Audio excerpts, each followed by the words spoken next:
اور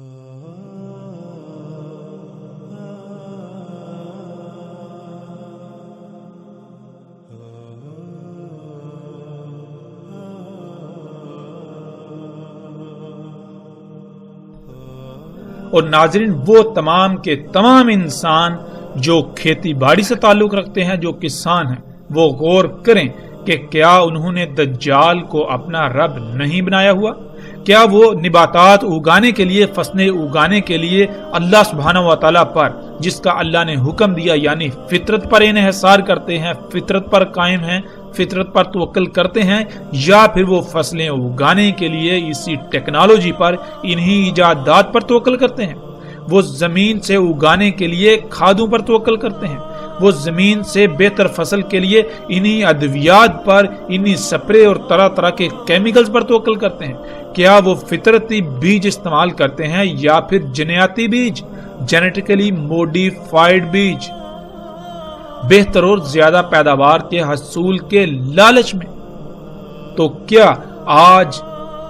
آپ دجال کو اپنا رب نہیں بنا چکے؟ اور یہ دعوت آپ کو کس نے دی؟ دجال کے اسی راز نے جو دن رات، یعنی میڈیا، جو دن رات آپ کے بالکل سامنے سے آپ کو اپنی طرف کھینچتا ہے، دجال کو اپنا رب بنانے کی دعوت دیتا ہے، وہ فطرت کی بجائے انہی مشینوں پر توکل کرنے کی دعوت دیتا ہے، انہی ایجادات پر، انہی اشیاء پر توکل کرنے کی دعوت دیتا ہے جن کو انسان نے اپنے ہی ہاتھوں سے اللہ سبحانہ و تعالیٰ کے مقابلے پر خلق کیا۔ ناظرین، روایات کے مطابق رسول اللہ صلی اللہ علیہ وآلہ وسلم نے یثرب میں کھڑے ہو کر کئی بار مشرق کی طرف اشارہ کر کے کہا کہ دجال ادھر سے نکلے گا۔ ناظرین، محمد رسول اللہ صلی اللہ علیہ وآلہ وسلم کے وقت مکہ ہو یا مدینہ، دونوں کا مشرق از حجاز اور موجودہ سعودی عرب کا وہ علاقہ بنتا ہے جسے نجد کہا جاتا تھا، اور آج بھی اسے نجد کہا جاتا ہے۔ لیکن حیران کن اور چونکا دینے والی بات یہ ہے کہ عمرا، یعنی حکمرانوں کے پالتو علماء، جو ان کی خواہش پر حلال اور حرام کا تعین کرتے ہیں، انہوں نے اپنے تراجم و تفاسیر میں یثرب، جسے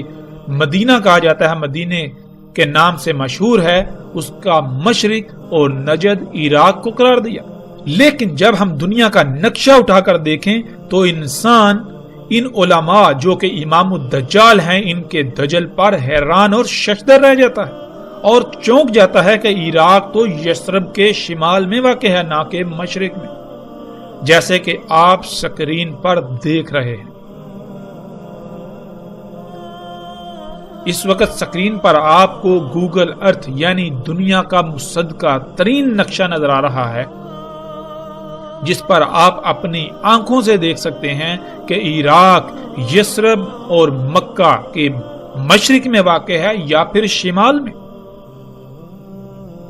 اور جب آپ اپنی آنکھوں سے دیکھ رہے ہیں کہ عراق تو یثرب ہو یا مکہ ان دونوں کے مشرق کی بجائے شمال میں واقع ہے،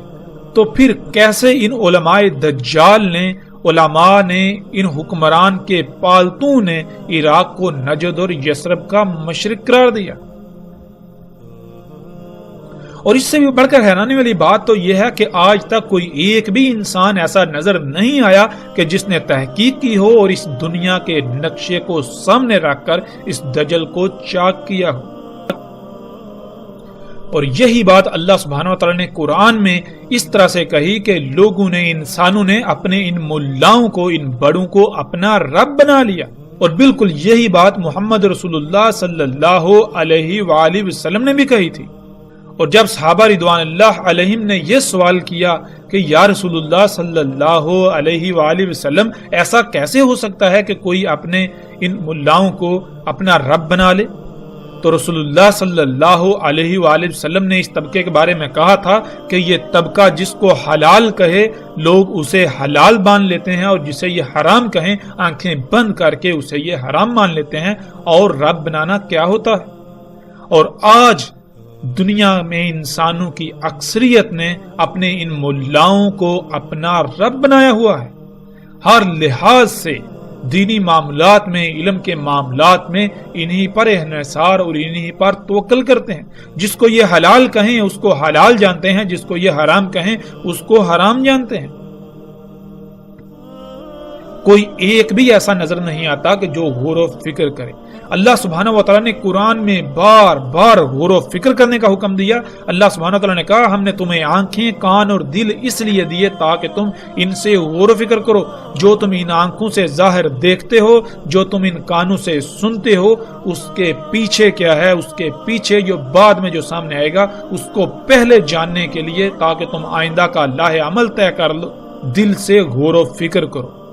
اور جو لوگ غور و فکر نہیں کرتے، آنکھوں کا، کانوں کا اور دل کا اس مقصد کے لیے استعمال نہیں کرتے، جن کی آنکھیں محض صرف دیکھنے کے لیے، کان صرف سننے کے لیے اور دل صرف خون کو پمپ کرنے کے لیے ہیں، گویا کہ وہ چوپائے ہیں۔ ان کو اللہ سبحانہ و تعالیٰ نے قرآن کے ایک مقام پر چوپائے قرار دیا، دوسرے پر اندھے قرار دیا، تیسرے پر اموات قرار دیا اور چوتھے پر قبروں میں قرار دیا۔ یعنی جس مواد سے یہ وجود میں آئے، پہلے یہی میٹیریل، یہی مواد، یہی گوشت پوچھ پہلے اور چوپایوں کے وجود کا حصہ تھا، وہی مواد، وہی میٹیریل، وہی گوشت اب اس چار پائی کی صورت میں موجود ہے۔ ان میں اور اس میں کوئی فرق نہیں، اور اگر کوئی شے فرق کرتی ہے تو وہ یہی کہ غور و فکر کیا جائے۔ ناظرین، کچھ بھی ہو، جانور بھی دیکھ لیتے ہیں، جانور بھی سن لیتے ہیں، لیکن تب جب شے سامنے ہو۔ سامنے آنے سے پہلے جانور نہیں دیکھ سکتے، جانور نہیں سن سکتے، وہ سامنے آنے کے ہی محتاج ہیں۔ اور اگر انسان بھی تب ہی کسی شے کو دیکھے، تب ہی کسی شے کو سنے جب وہ سامنے آئے، تو ان میں اور انسانوں میں کیا فرق رہ جاتا ہے؟ انسان کو تو زمین پر لایا گیا تھا اس امتحان کے لیے کہ اس نے کہا تھا کہ میں زمین کا نظام چلا سکتا ہوں، میں دنیا کا نظام چلا سکتا ہوں۔ اللہ نے کہا تھا کہ نہیں، تو نہیں چلا سکتا، اگر تو نظام چلا سکتا ہے تو یہ لے، بطور امتحان چلا کر دکھا۔ اور اس زمین کا نظام چلانے کے لیے کیا فائدہ مند ہے، کیا نقصان دہ ہے، اس کو جاننے کے لیے غور و فکر کرنا ہی باقی مخلوقات سے امتیاز کرتا ہے۔ اور جب کوئی غور و فکر کرے گا ہی نہیں تو اس میں اور ان چوپایوں میں یا ان میں جو اموات ہیں کوئی فرق رہ جاتا ہے؟ ہرگز نہیں۔ لیکن سب سے حیران کن اور چونکا دینے والی لرزہ خیز بات یہ ہے کہ یہی ملا جن کو لوگ اپنے سروں پر بٹھائے ہوئے ہیں، یہ کہتے ہیں کہ تحقیق سے کام نہ لو، عقل سے نہیں بلکہ نقل سے کام لیا جائے۔ یعنی جو ہمارے آباء و اجداد نے ہمارے لیے لکھ کر چھوڑ دیا، صرف اور صرف اسی پر اکتفا کرو، اس سے آگے تم اپنی عقل نہیں دوڑا سکتے، تم غور و فکر نہیں کر سکتے۔ اگر تم غور و فکر کرو گے تو گمراہ ہو جاؤ گے، نئی نئی راہیں ایجاد کر بیٹھو گے۔ تو نعوذ باللہ، کیا اللہ سبحانہ و تعالیٰ نے جو قرآن میں یہ تمام کی تمام آیات بیان کی، ان کو نکال کر باہر پھینک دیا جائے؟ بنی اسرائیل کو اللہ سبحانہ و تعالیٰ نے کہا کہ ان کو سور اور بندر بنا دیا گیا، تو کیا وہ جسمانی ساخت ان کی تبدیل کر کے ان کو سور بندر بنایا گیا، یا پھر اللہ سبحانہ و تعالیٰ نے قرآن میں بالکل واضح کیا کہ ان پر اللہ سبحانہ و تعالیٰ نے کہا تھا کہ ہم نے تم پر حلال کیا طیبات کو، مگر انہوں نے طیبات کو چھوڑ کر خبائث کو اختیار کیا، جس سے ان کے اندر وہی خصوصیات پیدا ہوگی جو سور اور بندر میں ہوتی ہیں۔ سور کی گردن نہیں مڑتی، اور گردن کا پیچھے نہ مڑنا، اس کا مطلب یہ ہوتا ہے کہ پیچھے مڑ کر نہ دیکھ پانا، اور پیچھے مڑ کر نہ دیکھ پانا تدبر نہ ہونے کی علامت کہلاتا ہے، کہ آپ نے جو پیچھے کیا آپ اس میں غور و فکر کریں اور آگے بڑھیں، تاکہ پیچھے آپ نے جو کیا اس میں جب آپ غور و فکر کریں گے، اگر اس میں کوئی کمی، کوئی کجی، کوئی کوتاہی تھی تو آئندہ آپ اس کو نہیں دہرائیں گے، آئندہ آپ اس سے سیکھتے ہوئے اس سے بچنے کی کوشش کریں گے۔ اسے کہتے ہیں تدبر، جو کہ سور میں نہیں ہوتا۔ اس کے علاوہ سور خبائث کا منبع ہوتا ہے۔ اور بندر جو کہ عقل کی بجائے نقل سے ہی کام لیتا ہے، جو بندر کے سامنے کیا جائے گا بندر وہی کرے گا۔ تو بالکل یہی خصوصیات بنی اسرائیل کے اندر آ گئی تھی، نہ تو ان میں تدبر تھا اور نہ ہی ان میں تحقیق اور غور و فکر کا مادہ موجود تھا۔ وہ جیتے جاگتے انسان تو تھے، لیکن ان کی حیثیت و اہمیت سور و بندر سے بڑھ کر نہیں تھی، اور بالکل آج یہی منظر موجودہ انسانوں میں جب غور و فکر کیا جائے تو نظر آتا ہے۔ ناظرین، ہم پلٹتے ہیں واپس اپنے موضوع کی جانب۔ ناظرین جیسے جیسے ہم آگے بڑھیں گے تو آگے رسول اللہ صلی اللہ علیہ وآلہ وسلم کے ایسے الفاظ بھی آئیں گے جن میں رسول اللہ صلی اللہ علیہ وسلم نے یہ کہا تھا. روایات کے مطابق رسول اللہ صلی اللہ علیہ وآلہ وسلم نے یثرب میں کھڑے ہو کر کئی بار مشرق کی طرف اشارہ کر کے کہا کہ دجال ادھر سے نکلے گا. مکہ ہو یا مدینہ دونوں کا مشرق ارض حجاز اور موجودہ سعودی عرب کا وہ علاقہ بنتا ہے جسے نجد کہا جاتا تھا اور آج بھی نجد کہا جاتا ہے. ناظرین جیسے جیسے ہم آگے بڑھیں گے تو آگے ایسی روایات آئیں گی جن میں رسول اللہ صلی اللہ علیہ وآلہ وسلم کے ایسے الفاظ ملیں گے کہ رسول اللہ صلی اللہ علیہ وسلم نے کہا کہ دجال اس زمین سے نکلے گا جس میں اگانے کی صلاحیت رکھنے والے، زمین کو اگانے پر مجبور کرنے والے عناصر یعنی کھادیں اور کیمیکلز وغیرہ ڈالے جائیں گے. اس زمین سے جو نکلے گا یعنی جو نباتات نکلیں گی وہ دجال ہوگا. جو فصل ایسی زمین اگائے گی وہ فصل دجال ہوگی. یعنی کھاد اور کیمیکل سے اگائی جانے والی فصلوں کا ظاہری پہلو تو بہت زبردست اور دل لبا دینے والا ہوگا، لیکن اس کا دوسرا باطنی پہلو بیماریوں، خامیوں، نقائص سے بھرپور ہوگا. اور یہی تو دجال ہے. یعنی انسان ان فصلوں کو جو کہ بہت زیادہ تعداد میں بہت دل لبا دینے والی ہوں گی انہیں اپنے لیے مسیحا، اپنے لیے فائدہ مند سمجھیں گے، مگر حقیقت یہ ہوگی کہ ان فصلوں کو کھانے والے انسانوں میں طرح طرح کی بیماریاں اور طرح طرح کی مصیبتوں کا انہیں سامنا کرنا پڑے گا. انسان کے جسم میں اللہ سبحانہ وتعالیٰ کا قائم کردہ توازن بگڑ جائے گا. ظاہر ہے جب اللہ سبحانہ وتعالیٰ نے اس جسم کو خلق کیا تو اللہ سبحانہ وتعالیٰ ہی کو علم ہے کہ اس جسم میں تمام کے تمام مخلوقات کی ضروریات کیا ہیں، ان کی ضروریات کا معیار اور مقدار کیا ہے. تو جب تک ہم اللہ سبحانہ وتعالیٰ پر ہی توکل کریں گے تو تب تک ہمارے جسم کا توازن برقرار رہے گا. اور جب ہم اس پر توکل کریں گے جسے یہ علم ہی نہیں کہ اس جسم کو کیسے خلق کیا گیا، جس جسم کی پیچیدگیوں کے بارے میں علم ہی نہیں رکھتا، تو لا محالہ ہم اس جسم میں قائم توازن کو بگاڑ دیں گے جسے ہم بیماریوں کا نام دیتے ہیں. تو ناظرین آج حیران کن طور پر یثرب جسے مدینہ کہا جاتا ہے یا مکہ، ان دونوں کا مشرق جس کی طرف محمد رسول اللہ صلی اللہ علیہ وآلہ وسلم نے اشارہ کر کے کہا تھا کہ ادھر سے دجال نکلے گا، تو ان دونوں کا مشرق اس وقت اور موجودہ نجد کا خطہ بنتا ہے جسے آپ سکرین پر دیکھ رہے ہیں. ناظرین مکہ و یثرب کے مشرق میں سعودی عرب کا 2000 کلومیٹر سے زائد لمبائی پر مشتمل لاکھوں مربع کلومیٹر صحرا سرسبز و شاداب باغات میں تبدیل ہو چکا ہے. آپ کو گول دائروں میں ہزاروں کھیت نظر آئیں گے اور ہر کھیت کا قطر اوسطاً 1 کلومیٹر ہے. یہ سب اسی ٹیکنالوجی سے ممکن ہوا اور اسی کو رسول اللہ صلی اللہ علیہ وآلہ وسلم نے دجال کہا. اور جیسے ہی ہم آگے بڑھیں گے تو ہمیں رسول اللہ صلی اللہ علیہ وآلہ وسلم کے یہ الفاظ بھی ملیں گے کہ دجال عرب کے جو صحرا ہیں انہیں سرسبز و شاداب باغات میں بدل دے گا. اور یہ سب کچھ آج آپ اپنی آنکھوں سے ہوتا ہوا دیکھ رہے ہیں. سعودی عرب میں یہ لاکھوں مربع کلومیٹر پر مشتمل رقبہ جس سے جو فصلیں حاصل کی جا رہی ہیں وہ سب کا سب دجال ہے. وہ تمام کی تمام فصلیں دجال ہیں. یعنی وہ ظاہراً تو بہت خوشنما ہیں لیکن ان فصلوں کو کھانے والے جاندار ہوں یا انسان یا وہ حشرات ہوں، وہ سب کے سب طرح طرح کی بیماریوں کا شکار ہو رہے ہیں. ان مخلوقات کا ایک ظاہری پہلو تو خوشنما ہے لیکن ان کا جو باطنی پہلو ہے وہ ہر لحاظ سے عیب زدہ ہے. اور ناظرین وہ طبقہ جس طبقے کو رسول اللہ صلی اللہ علیہ وآلہ وسلم نے آسمانوں کے نیچے بدترین مخلوق قرار دیا، یہی علماء دجال جن کے دجل کی اصل حقیقت آپ تصاویر میں دیکھ رہے ہیں. آج تک شمال کو مشرق بنا کر پیش کیا جاتا رہا. رسول اللہ صلی اللہ علیہ وآلہ وسلم نے مکہ و یثرب کے مشرق والی زمین سے دجال کے نکلنے کا بتایا تو انہی علماء دجال نے حکمرانوں کے پالتو نے اس کو عراق بنا دیا کہ مشرق میں عراق واقع ہے، حالانکہ مشرق میں سعودی عرب کا نجد ہے نہ کہ عراق. عراق تو سعودی عرب کے شمال میں واقع ہے، اور سکرین پر نظر آنے والی تصاویر میں آپ یہ سب اپنی آنکھوں سے دیکھ رہے ہیں۔ ناظرین، جس روایت پر ہم بات کر رہے تھے واپس پلٹتے ہیں اسی کی طرف، اس کے اگلے حصے کی طرف۔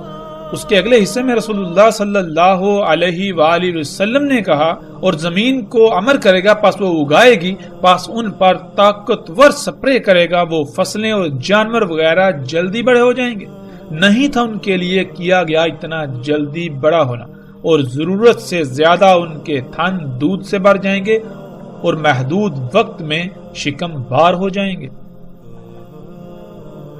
ناظرین، رسول اللہ صلی اللہ علیہ وآلہ وسلم کے الفاظ کے عین مطابق آج ٹیکنالوجی زمین کو حکم دیتی ہے تو زمین اگاتی ہے، اور ان فصلوں پر طرح طرح کے کیمیکلز کی سپرے کی جاتی ہے، جس سے وہ فصلیں اپنے وقت سے بہت پہلے جلدی بڑی ہو جاتی ہیں، اور ان فصلوں اور ایسی خوراکوں اور ایسے اجزاء کو کھانے والے جانوروں کے تھن حد سے زیادہ دودھ سے بھر جاتے ہیں،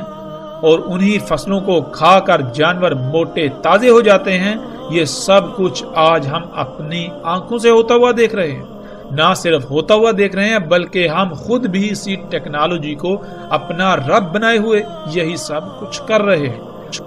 ناظرین، غور و فکر کریں کہ کیا آج آپ بھی یہ سب کچھ نہیں کر رہے؟ اگر آپ یہ سب کچھ کر رہے ہیں تو پھر آپ دجال کو اپنا رب بنائے ہوئے ہیں، آپ دجال کے فتنے کا شکار ہیں۔ ناظرین، کھادوں سے، ان کیمیکل سے، ان سپرے سے جو فصلیں اگتی ہیں وہ دیکھنے میں بہت بھلی لگتی ہیں، لیکن یہ صرف ظاہراً اچھی ہیں، مگر ان کا باطن لا تعداد بیماریوں سے بھرا پڑا ہے۔ یہی تو دجل ہے کہ ہر کوئی انہیں دیکھ کر اپناتا ہے، حاصل کرتا ہے، دیکھنے میں یہ سب بہت اچھا لگتا ہے، لیکن جب یہی انسان اور جانور کھاتے ہیں تو وہ مفلوج ہو جاتے ہیں، ان کو طرح طرح کی بیماریاں لاحق ہو جاتی ہیں، بچے وقت سے پہلے بالغ ہو جاتے ہیں، انسانوں کی عمریں کم ہو جاتی ہیں، جسم کمزور ہو جاتے ہیں، طرح طرح کی بیماریوں کا شکار ہو جاتی ہیں۔ بالکل اسی طرح دودھ تو زیادہ حاصل کر لیا جاتا ہے، لیکن ان غیر فطری طریقوں سے دجال پر توکل کرنے سے حاصل شدہ ہر شے کا ظاہری پہلو تو بہت خوشنما ہوتا ہے، لیکن اس کا باطن محض زہر ہی ہوتا ہے۔ یہی وہ دجل ہے آج جس کا ہر کوئی شکار نظر آتا ہے، اور کوئی بھی اسے پہچان نہیں پا رہا اور نہ ہی پہچاننا چاہتا ہے۔ اور ناظرین، غور کریں، وہ لوگ جو کسان ہیں، جو برصغیر سے تعلق رکھتے ہیں، کہ سن 2000 کے آس پاس کی بات ہے کہ جانوروں کو ایک نئی بیماری کا سامنا کرنا پڑا کہ دیکھتے ہی دیکھتے جانور کو سانس کی پرابلم ہوتی، اس کے منہ سے جھاگ نکلنا شروع ہو جاتی، 1 2 زیادہ سے زیادہ 3 اور 4 دن کے اندر اندر جانور کی موت ہو جاتی، وہ کھانا پینا چھوڑ دیتا، اس کو سانس بھی بہت مشکل سے آتی، سانس لینے میں انتہائی مشکل کا سامنا کرنا پڑتا، یہاں تک کہ جب وہ سانس لیتا تو اس کے گلے سے غرارے کی آواز آتی، جیسے کہ اس کے گلے سے سانس انتہائی مشکل سے گزر پا رہی ہے۔ اور اس بیماری سے برصغیر میں لاکھوں نہیں کروڑوں کی تعداد میں جانوروں کی ہلاکت ہوئی، دیکھتے ہی دیکھتے۔ اس بیماری کو گل گوٹو کا نام دیا گیا، لیکن آج تک کسی نے بھی اس بیماری کی اصل وجوہات کو سامنے لانے کی کوشش ہی نہیں کی۔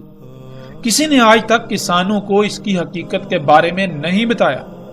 وہ سیدھے سادے کسان جو زبان سے اللہ پر توکل کے دعوے دار ہیں، لیکن وہ دجال کو اپنا رب بنا بیٹھے، انہیں اس بات کا شعور اور علم ہی نہیں کہ یہ سب اسی دجال کی وجہ سے ہوا۔ انہوں نے اپنے اس نقصان کی ذمہ داری، اپنے جانوروں کی موت کی ذمہ داری اللہ کے اوپر ڈال دی کہ یہ سب اللہ کا کیا ہوا ہے، یہ سب اللہ کی مرضی سے ہوا ہے، حالانکہ یہ اللہ کے اوپر بہت بڑا بہتان ہے۔ اللہ سبحان ہے، اللہ ایسی تمام کی تمام نیگیٹیوٹی سے پاک ہے، اللہ کے لیے ہے ہی حمد،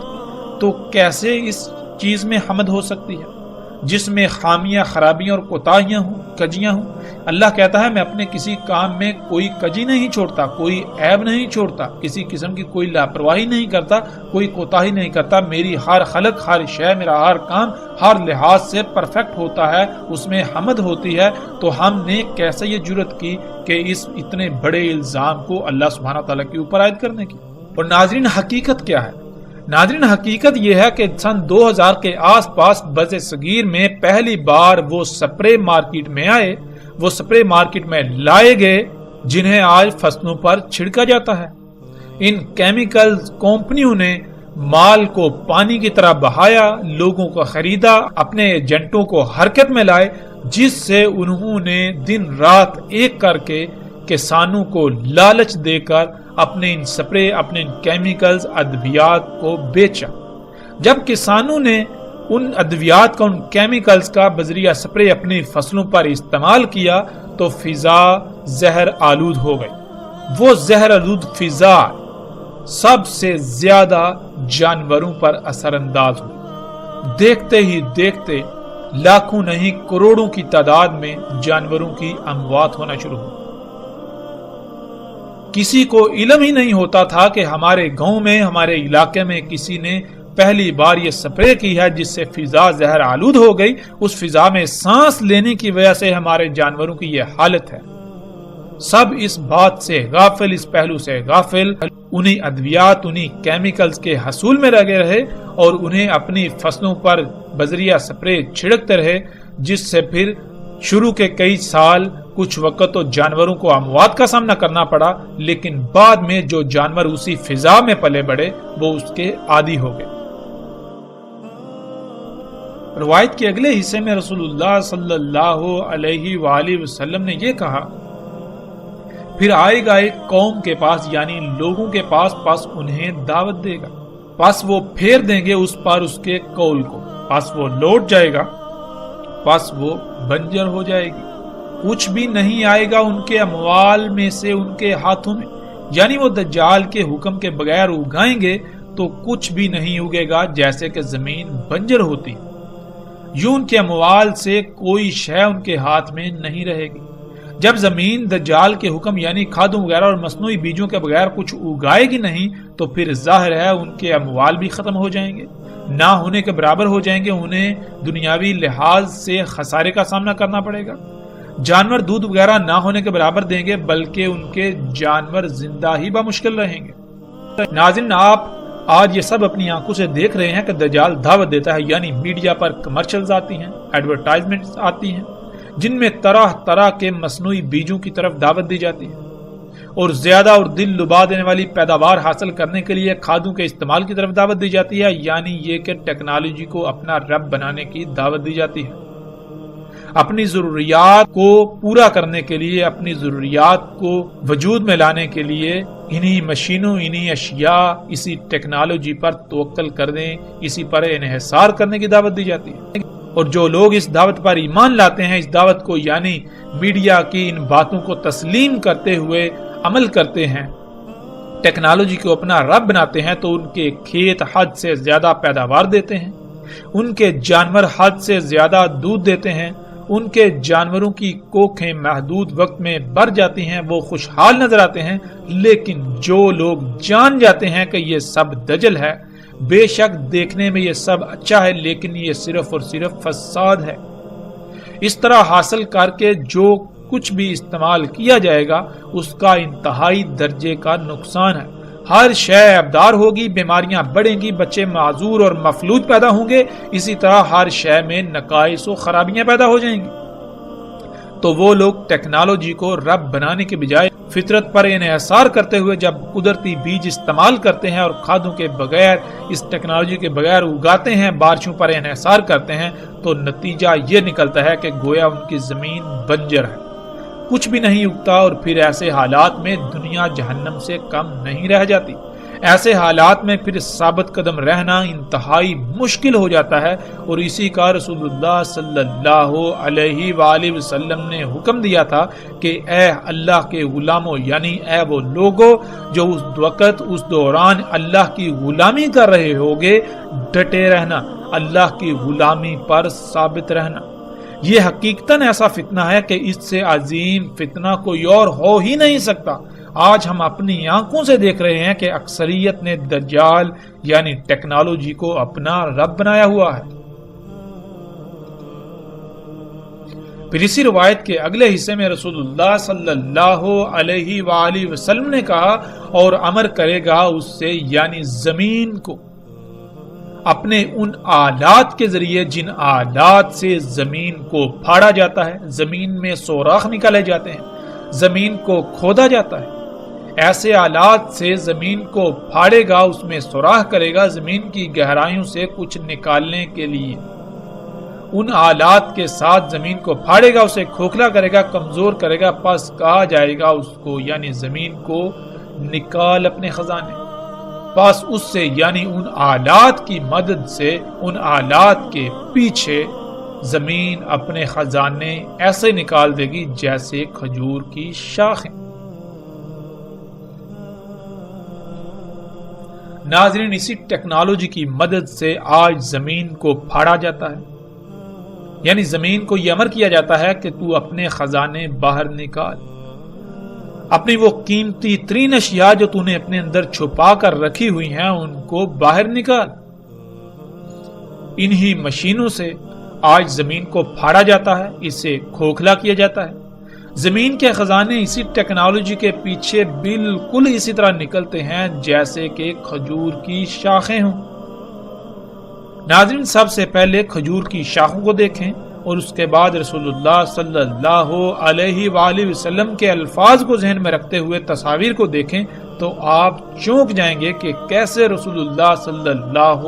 علیہ وآلہ وسلم نے ہر لحاظ سے اور ہر پہلو سے انتہائی باریک بینی سے دجال کے بارے میں آگاہ کر دیا، لیکن کوئی بھی نہیں جو سمجھنے کی کوشش کر رہا ہو۔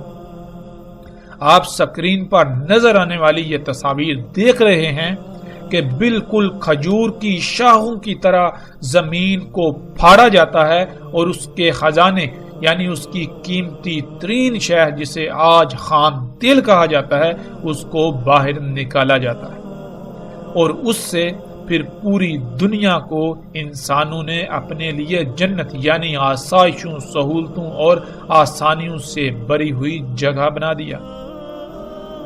لیکن یہ جنت حقیقت میں نہ صرف دنیا میں بھی جہنم ہے بلکہ آخرت میں بھی اس کا انجام جہنم ہے۔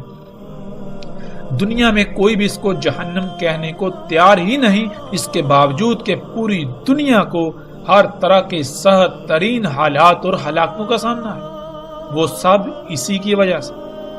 زمین کے خزانے جنہیں کالا سونا یعنی بلیک گولڈ بھی کہا جاتا ہے، جن کے لیے آج پوری دنیا میں جنگ و جدل ہو رہا ہے اور شہروں کے شہر کھنڈرات میں بدل رہے ہیں، اور ان قریب انہی خزانوں کے حصول کی خاطر دنیا کو القاریہ یعنی آخری عالمی ایٹمی جنگ کا سامنا کرنا پڑے گا، جس سے ہونے والی تباہی کا اندازہ اس طرح لگایا جا سکتا ہے کہ اس میں پہاڑ بھی ریزہ ریزہ ہو جائیں گے، یعنی ایسے ہتھیاروں کا، ایسے بموں کا استعمال کیا جائے گا جو پہاڑوں کو روئی کی طرح اڑائیں گے۔ یہی خام تیل وہ دجال ہے جس سے دنیا میں جنت اور جہنم دونوں موجود ہیں۔ جو ٹیکنالوجی کو رب بنائیں گے تو دنیا ان کے لیے جنت، اور جو اسے رب نہیں بنائیں گے تو دنیا ان کے لیے جہنم بن جائے گی۔ اور کیا یہ سب آج اپنی آنکھوں سے ہوتا ہوا نہیں دیکھ رہے؟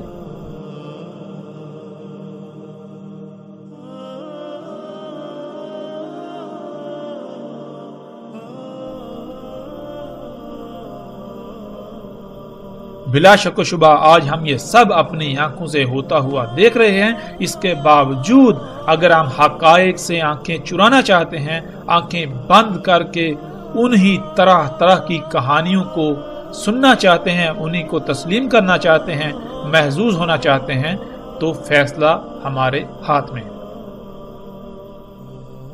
ہم چاہیں تو آنکھوں نظر آتا حق اسے تسلیم کریں اور عملاً میدان میں اتریں، اور اگر چاہیں تو ہم حق سے آنکھیں بند کر کے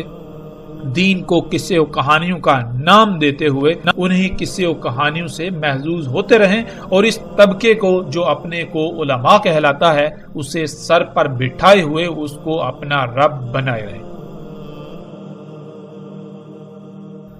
رسول اللہ صلی اللہ علیہ وآلہ وسلم نے کہا، دجال نکلے گا زمین سے مشرق سے، کہا جائے گا اسے خراسان، یعنی مشرق میں خراسان نامی زمین کے ساتھ جو علاقہ ہوگا، جو خطے ہوں گے، وہاں سے دجال نکلے گا۔ اس کی اتباع کرنے والی اقوام کے چہرے چپٹے ہوں گے، تہ دار۔ ناظرین، رسول اللہ صلی اللہ علیہ وآلہ وسلم کے الفاظ کے عین مطابق آج خراسان کی زمین کے ساتھ جو علاقے ہیں جنہیں چین، جاپان اور تائیوان وغیرہ کہا جاتا ہے، وہی دجال یعنی ٹیکنالوجی تیار ہو کر نکل رہی ہے، اور اس کی اتباع یعنی اس کے پیچھے ان ایجادات، اس دجال کے پیچھے جو اقوام ہیں وہ بالکل وہی قومیں ہیں جن کے چہرے چپٹے ہیں، جیسا کہ سکرین پر نظر آنے والی تصاویر میں آپ دیکھ سکتے ہیں۔ اور آج ٹیکنالوجی کا ایک بڑا حصہ یہیں سے تیار ہو کر پوری دنیا میں پھیلتا ہے۔ یہ دجال یہیں اسی خطے میں تیار ہوتا ہے اور پھر یہیں سے پوری دنیا میں جاتا ہے۔ یہ طرح طرح کی ایجادات، یہ مشینیں، یہ انسان کے اپنے ہی ہاتھوں سے خلق کردہ اللہ کے مقابلے پر اشیاء، یہ یہیں پر خلق ہوتی ہیں اور ان کے پیچھے یہی قومیں جن کے چہرے چپٹے ہیں جیسے کہ تہ دار ہوں۔ ناظرین، بغیر کسی شک و شبے کے آج دنیا کے مشرق سے یہ ٹیکنالوجی نکل رہی ہے اور وہ قومیں اس دجل کی تباہ میں اسے خلق کر رہی ہے، جس کی نشاندہی محمد رسول اللہ صلی اللہ علیہ وآلہ وسلم نے آج سے 14 صدیاں پہلے ہی کر دی تھی۔ دنیا کے مشرق میں چین، تائیوان، جاپان وغیرہ ہیں اور انہی ممالک سے ٹیکنالوجی وجود میں آ کر پوری دنیا میں پھیلتی ہے، خواہ وہ گاڑیاں ہوں، الیکٹرانکس کا سامان ہو یا آج کے دور میں جنہیں ہم مصنوعات کا نام دیتے ہیں، سب کا سب آج انہی ممالک بالخصوص چین میں خلق کیا جا رہا ہے، اور ان لوگوں کے چہرے بھی بالکل رسول اللہ صلی اللہ علیہ وآلہ وسلم کے بتائے ہوئے الفاظ کے عین مطابق چپٹے ہیں، اور اسی طرح ان کی ناکیں بھی چپٹی ہیں۔ پوری دنیا میں جو فصلیں اگائی جا رہی ہیں ان کے بیج بھی یہیں پر تیار کیے جا رہے ہیں، یہیں پر خلق کیے جا رہے ہیں، بیجوں میں یہیں پر مداخلت کی جا رہی ہے۔ یہی چپٹے چہروں والی قومیں اس سب کے پیچھے ہیں، اس سب کو کر رہی ہے۔ رسول اللہ صلی اللہ علیہ وآلہ وسلم نے کہا کہ اس میں کچھ شک نہیں، وہ یعنی دجال شام اور عراق کے درمیان خالی جگہ سے، یعنی جہاں آبادی وغیرہ کچھ بھی نہیں، خالی میدانی یا صحرائی علاقے ہیں، وہاں سے نکلے گا۔ ناظرین، پیچھے بھی سرحد سے گزر چکا اور آگے بھی آئے گا کہ زمین کا خون یعنی زمین سے نکلنے والا خام تیل دجال ہے۔ اسی سے دنیا جنت اور جہنم بنی ہوئی ہے، اور خام تیل بالکل انہی مقامات سے نکل رہا ہے جہاں سے رسول اللہ صلی اللہ علیہ وآلہ وسلم نے کہا، یعنی شام اور عراق کے درمیان خالی جگہوں سے، جو کہ صحرائی علاقے ہیں، میدانی علاقے ہیں، اور سکرین پر نظر آنے والی تصاویر میں آپ دیکھ سکتے ہیں۔ رسول اللہ صلی اللہ علیہ وآلہ وسلم نے کہا، اس میں کچھ شک نہیں، وہ یعنی دجال شام کے سمندر میں یا یمن کے سمندر میں نہیں، بلکہ مشرق کی سمت سے نہیں، وہ مشرق کی طرف سے نہیں، وہ مشرق کی طرف سے، اور اپنے ہاتھ سے مشرق کی طرف اشارہ کیا۔ ناظرین، آج اگر ہم بحر شام کو دیکھیں تو وہاں ٹیکنالوجی سے لیس گدھے بحر شام میں کھڑے ہیں، اور بحر یمن میں بھی، جہاں سے دجال یعنی یہ ٹیکنالوجی مومنوں پر حملہ آور ہے۔ اور جیسا کہ پیچھے گزر چکا، دجال یعنی ٹیکنالوجی مشرق سے ہی نکل رہی ہے، روایت کا ایک ایک لفظ اس بات پر پورا اترتا ہے۔ رسول اللہ صلی اللہ علیہ وآلہ وسلم کا یہ فرمانا کہ وہ بحر شام میں ہے، پھر یمن میں کہنا اور پھر یہ کہنا کہ نہیں بلکہ مشرق سے نکلے گا، اس کا مطلب ہرگز یہ نہیں ہے کہ رسول اللہ صلی اللہ علیہ وآلہ وسلم خود ہی ایک بات کر کے اس کی تردید کر رہے ہیں، بلکہ یہ وقت پر منحصر ہے کہ ایک وقت میں ایک جگہ سے نکل رہا ہے، پھر دوسرے وقت میں دوسری جگہ سے، اسی طرح کسی تیسری جگہ سے۔ عربی کا اسلوب ہی یہی ہے کہ جب ایسا معاملہ ہو تو بات ایسے ہی کی جاتی ہے۔ اور آج حیران کن طور پر جن جن جگہوں کی رسول اللہ صلی اللہ علیہ وآلہ وسلم نے نشاندہی کی، وہیں ان جگہوں سے یہ دجال نکل رہا ہے، یہ سب کچھ نکل رہا ہے۔ وہ تمام کی تمام اشیاء جنہیں انسان اپنے لیے مسیحا سمجھتا ہے، لیکن حقیقتاً وہ مسیحا نہیں، حقیقتاً وہ یہ دجل ہے۔ پوری دنیا کو تباہیوں ہلاکتوں کا اسی کی وجہ سے سامنا کرنا پڑ رہا ہے، پوری دنیا میں اسی کی وجہ سے فساد ہے۔ رسول اللہ صلی اللہ علیہ وآلہ وسلم نے کہا بلکہ وہ عراق کے سمندر میں ہے، نکلنے کے وقت نکلے گا، اس خطے سے، اس علاقے سے کہا جائے گا اس کو اصبہان۔ رسول اللہ صلی اللہ علیہ وآلہ وسلم نے کہا دجال نکلے گا عراق سے۔ ناظرین، روایات میں ان مقامات کے علاوہ بھی کچھ مقامات کا ذکر آیا ہے، اور جن مقامات کا ذکر آیا ہے بالکل انہی مقامات سے آج خام تیل نکل رہا ہے، جس سے دنیا آج جنت اور جہنم کا منظر پیش کر رہی ہے۔ اسی خام تیل سے تمام کے تمام مصنوعات بن رہی ہیں، اور اسی خام تیل سے آگ و بارود بن رہا ہے۔ جو اس ٹیکنالوجی کو یعنی دجال پر ایمان لاتے ہیں ان کے لیے دنیا جنت بن چکی ہے، اور جو اس پر ایمان نہیں لاتے بلکہ اللہ کو اپنا رب بناتے ہیں یعنی فطرت پر توکل کرتے ہیں، تو ان کے لیے اس دنیا میں کچھ بھی نہیں سوائے آگ و بارود کے، سوائے سختیوں کے، سوائے طرح طرح کی آزمائشوں کے۔ یہی دجال ہے اور یہی اس کی جنت و جہنم، یہی اس کی جنت و آگ۔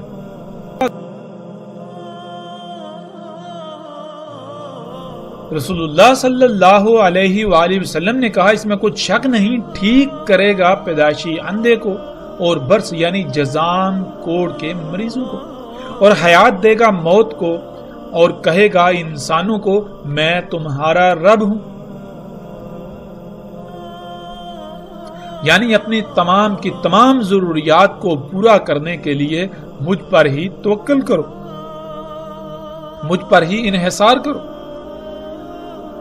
پس جس نے کہا تو میرا رب ہے، یعنی جس نے اسے اپنا رب بنایا، جس نے اپنی ضروریات کو پورا کرنے کے لیے اس پر توکل کیا، پس تحقیق یعنی بلا شک و شبہ کوئی دو رائے نہیں کہ وہ فتنے میں پڑا۔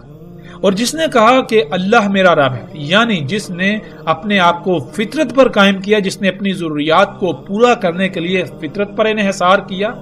یہاں تک کہ اس کی اسی پر موت ہوئی، پس تحقیق یعنی بلا شک و شبہ یہ بات طے شدہ ہے کہ وہ بچا لیا گیا دجال کے فتنے سے، اور نہ ہی اس کے بعد اس پر کوئی فتنہ ہوگا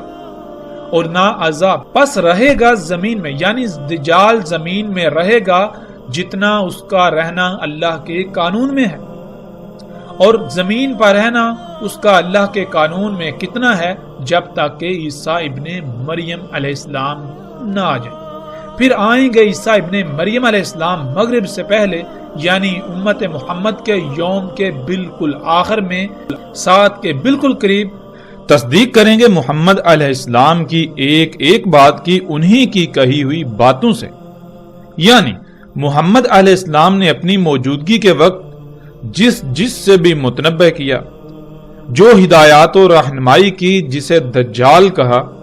جسے فتنہ کہا، لوگ ان سب باتوں کو بھول چکے ہوں گے اور الٹا ان ہدایات کے خلاف کر رہے ہوں گے۔ جس کو محمد علیہ السلام نے دجال کہا تھا، الٹا لوگ اسے مسیحا تسلیم کر چکے ہوں گے، اور انہیں اس بات کا شعور تک بھی نہیں ہوگا۔ دجال کو وہ اپنا رب بنا چکے ہوں گے، ہر وہ عمل کر رہے ہوں گے، ایسے ایسے اعمال انجام دے رہے ہوں گے جس سے محمد علیہ السلام نے روکا تھا۔ تو ایسی صورت میں واحد ایک ہی ایسی شخصیت ہوگی جو محمد علیہ السلام کی ایک ایک بات کی انہی کے کہے ہوئے الفاظ سے تصدیق کرے گی کہ جسے تم اپنے لیے مسیحا سمجھتے ہو اسے محمد علیہ السلام نے دجال کہا تھا۔ جن اعمال کو تم اصلاح والے اعمال سمجھ رہے ہو اس سب کو تو خود محمد رسول اللہ صلی اللہ علیہ وآلہ وسلم نے فساد کہا تھا، یعنی محمد علیہ السلام کی ایک ایک بات کی تصدیق کریں گے کہ کیا محمد علیہ السلام جنہوں نے اپنی بعثت سے لے کر ساتھ کے قائم ہونے تک چھوٹے سے چھوٹے واقعے یا فتنے کا ذکر کرنا نہیں چھوڑا، تو کیا محمد علیہ السلام آج ہونے والے اتنے بڑے بڑے غیر معمولی امور کے بارے میں آگاہ کرنا، ان کے بارے میں ذکر کرنا بھول گئے تھے یا انہوں نے بتایا ہی نہیں تھا؟ یہ غیر معمولی مشینیں، انسان کا انہی مشینوں کے ذریعے بادلوں کا برسانا، انہی مشینوں کے ذریعے پہاڑوں کو کاٹ کاٹ کر رستے بنانا، کئی کئی کلومیٹر لمبی غیر معمولی سرنگیں نکالنا، سینکڑوں کی تعداد میں انسانوں کا ایک ہی مشین پر سوار ہو کر فضا میں انتہائی تیز رفتاری سے سفر کرنا، ہر کام کا غیر معمولی حد تک تیز رفتاری کے ساتھ انجام پانا، انہی مشینوں کے ذریعے غیر معمولی درکار قوت کے حامل امور کو ایسے انجام دینا کہ جیسے خود بخود ہو رہے ہوں، نہروں اور دریاؤں کا مسخر ہو جانا، جب جی چاہے اور جتنا چاہے ان میں پانی چھوڑنا اور جب جی چاہے روک لینا، زمین سے اپنی مرضی کے مطابق غیر معمولی طور پر کم وقت میں اور کئی گنا زیادہ فصلیں اگانا، ہر طرح کی فصلیں جو سال میں کسی مخصوص خطے اور مخصوص موسم و آب و ہوا میں ایک ہی بار اگتی تھی، انہیں پورے سال میں کہیں بھی اور کسی بھی موسم میں اگانا، یہاں تک کہ ایسے ایسے غیر معمولی امور انجام پا رہے ہیں، اور وہ سب کچھ آج ہو رہا ہے کہ اگر کوئی چند صدیاں پہلے کا شخص اس دنیا میں واپس آئے تو اسے یہ یقین ہی نہیں ہوگا کہ وہ اسی دنیا میں واپس آیا ہے جہاں وہ پہلے تھا، کہ یہ وہ دنیا نہیں ہو سکتی، یہ وہ دنیا ہو ہی نہیں سکتی، یہ وہ رب ہو ہی نہیں سکتا جو میرا رب تھا اور ہے، کیونکہ میرا رب تو سبحان ہے، وہ الرحمن ہے، وہ اپنی سنت، اپنا طریقہ، اپنے قوانین تبدیل نہیں کرتا، تو یہ کیسے ہو سکتا ہے کہ 1000 سال پہلے کے انسانوں کے لیے اس کے تمام قوانین اور ہوں اور آج وہ تمام کے تمام قوانین بدل دے؟ آج کے انسانوں کے لیے اس کا اگانے کا قانون تبدیل، بارشیں برسانے کا قانون تبدیل، وہ رب جو اپنی کائنات میں زمین و آسمان میں ایک رائی برابر بھی خرابی نہیں چاہتا، وہی ایسے امور انجام دینا شروع کر دے کہ جس سے پوری دنیا فساد زدہ ہو کر تباہیوں کے دہانے پر کھڑی ہو جائے، وہ رب جس کے لیے ہے ہی حمد، وہ ایسے امور انجام دے کر ہر کام میں خرابیاں ہی خرابیاں کر دے، احمد کا شائبہ تک نہ ہو، حمد کا شائبہ تک نہ ہو، یہ کیسے ہو سکتا ہے؟ یہ کیسے ہو سکتا ہے؟ میرا رب تو اس سب سے سبحان ہے، پاک ہے، وہ تو ایسا نہیں ہے، وہ تو الرحمن ہے، وہ انسانوں کے لیے اپنے قوانین نہیں بدلتا اور نہ وہ بدلنے والا ہے۔ ناظرین، تو سوچنے والی بات یہ ہے کہ اگر آج ان غیر معمولی امور کے بارے میں بات کی جائے تو بات کرتے کرتے بندہ تھک جائے، لیکن ان پر بات مکمل نہ ہو۔ اس غیر معمولی حد تک اور کثرت سے آج ایسے امور انجام پاتے ہوئے دیکھے جا رہے ہیں اور ہر کوئی انہی کا حصہ بنا ہوا ہے، تو یہ کیسے ممکن ہے کہ محمد علیہ السلام نے ان کا ذکر ہی نہ کیا ہو؟ وہ اللہ کے رسول محمد علیہ السلام جنہوں نے کسی چھوٹے سے چھوٹے فتنے کو بھی کھول کھول کر بیان کیا، ان کی بعثت سے لے کر ساتھ کے قیام تک جو کچھ بھی ہونا تھا سب کا سب کھول کھول کر بیان کر دیا، تو یہ کیسے ہو سکتا ہے کہ اسی اللہ کے رسول نے ان غیر معمولی اور اس وقت کے مطابق ناقابل تصور امور کے بارے میں ذکر نہ کیا ہو؟ محمد علیہ السلام پر ایمان لانے کے تو بہت بڑے بڑے دعوے کیے جاتے ہیں، لیکن کیا اپنے اعمال سے انہی کی ہر بات کا کفر نہیں کیا جا رہا؟ ایک طرف تو اس بات کا اقرار کیا جاتا ہے کہ محمد علیہ السلام نے اپنی بعثت سے لے کر قیام الساعہ تک رونما ہونے والے چھوٹے سے چھوٹے فتنے کا بھی